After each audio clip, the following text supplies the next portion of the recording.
Joining us today is Mr. Ajit Chak, who is the resident editor of Daily World newspaper here in Chandigarh.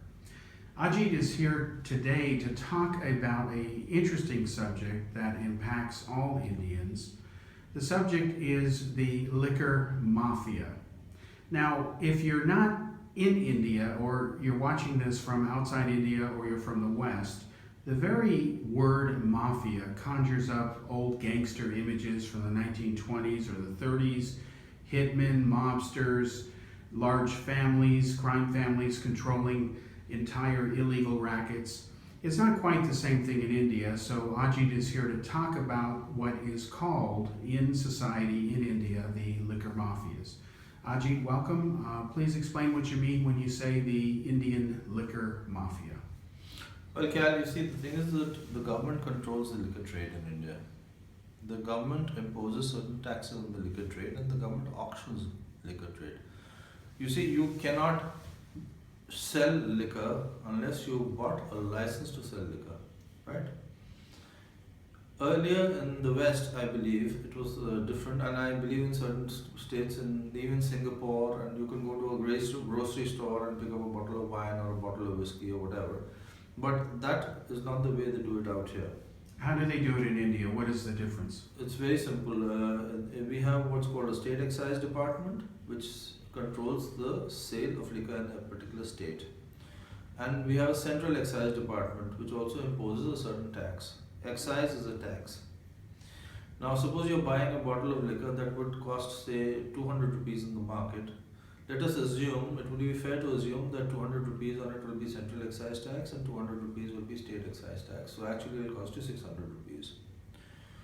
Now what happens is when the taxes are too steep, say in the case of states like Uttar Pradesh or in the states like Bihar, of course Bihar now has prohibition. Let's take the case of Uttar Pradesh and Uttarakhand. When the taxes are too steep, the same bottle of liquor that would cost, say, 500 rupees in Punjab or Haryana will cost almost 1,000 rupees in say Lucknow or Dehradun. This is where the liquor mafia comes in. There are two kinds of liquor mafias.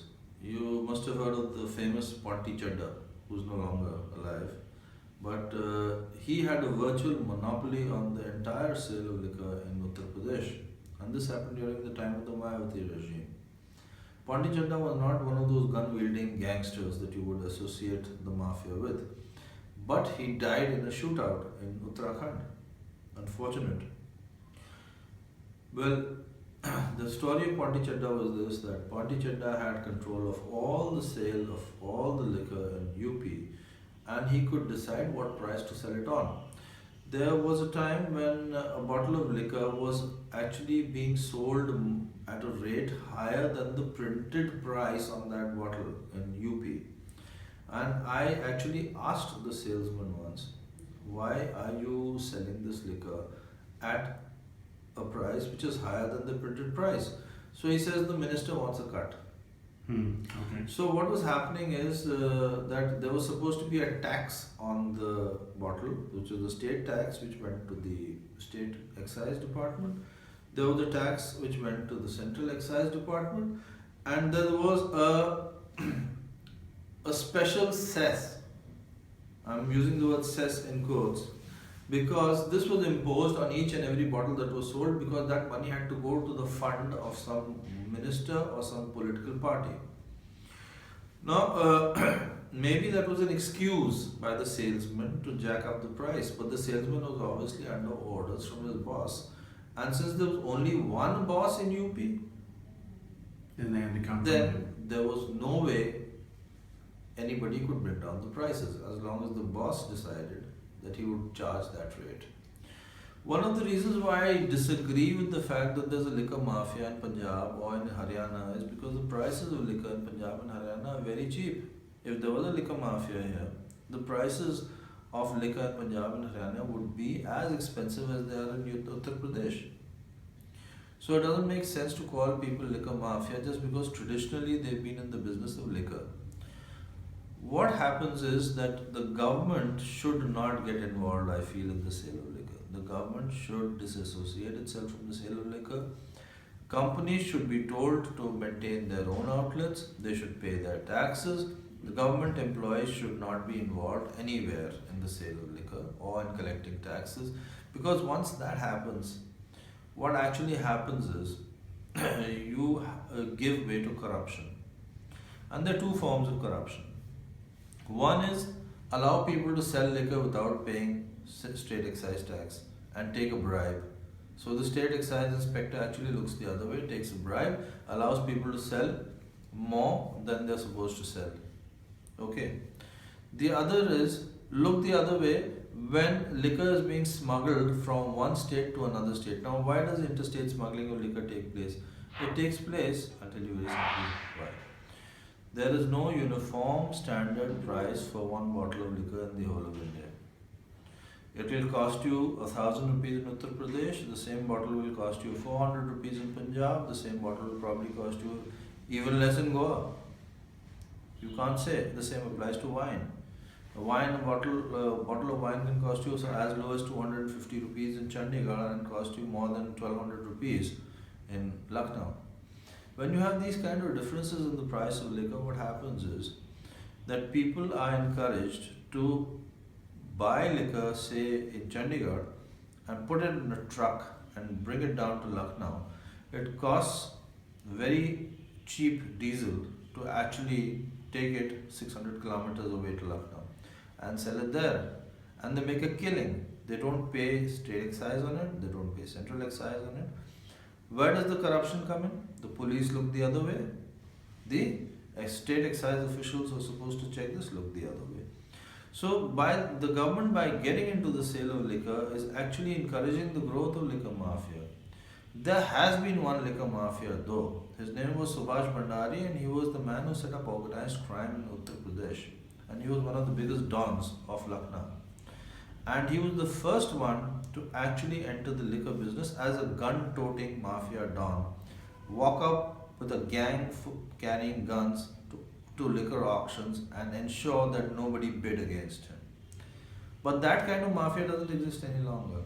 What people do is they go with a huge sum of money to a politician, say, let's say the chief minister of a state where liquor will be very highly priced.